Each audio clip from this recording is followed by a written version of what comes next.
There once lived a woman named Sally. Sally had a son named Jason. She loved her son so much. He made her so happy. One day, Jeremy was diagnosed with cancer. Sally was heartbroken, but she had hoped that her little boy would be all right. She prayed to God for help. It was the day of Jeremy's surgery. Sally jumped up as soon as she saw the surgeon coming out of the operating room. She said, "How is my little boy? Is he going to be all right? When can I see him?" The surgeon said, "I'm sorry. We did all we could, but your boy didn't make it," the surgeon said.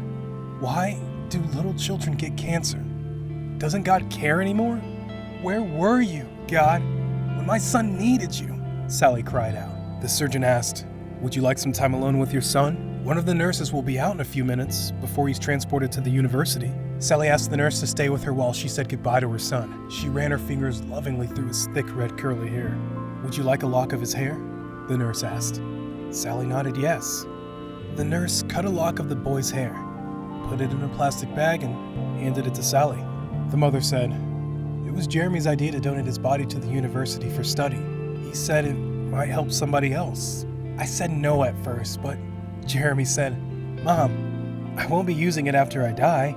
Maybe it will help some other little boy spend one more day with his mom.'" She went on, "My Jeremy had a heart of gold, always thinking of someone else, always waiting to help others if he could." Sally walked out of Children's Mercy Hospital for the last time.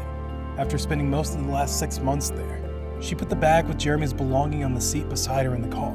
The drive home was difficult. It was even harder to enter the empty house.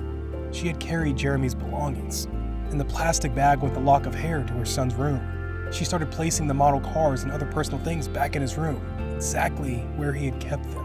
She laid down across his bed, hugging his pillow, cried herself to sleep. It was around midnight when Sally awoke. Laying beside her on the bed was a folded letter.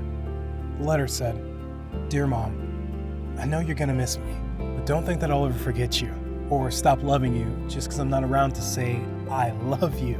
I will always love you, Mom, even more with each day. Someday we will see each other again. Until then, if you want to adopt a little boy so you won't be so lonely, that's okay with me.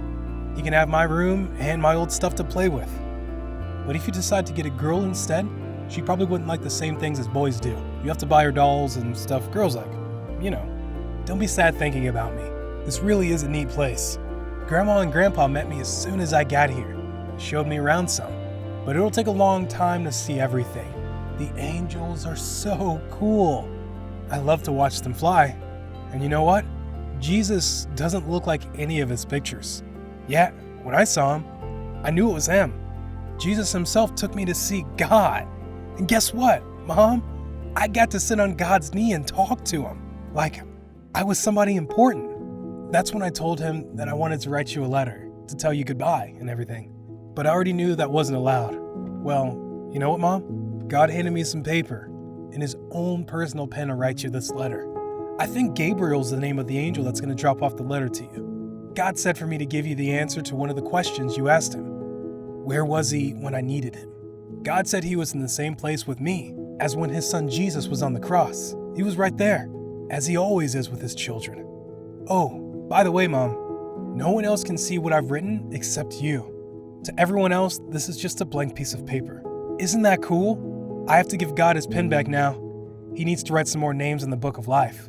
Tonight, I get to sit at the table with Jesus for supper. I'm sure the food here will be great.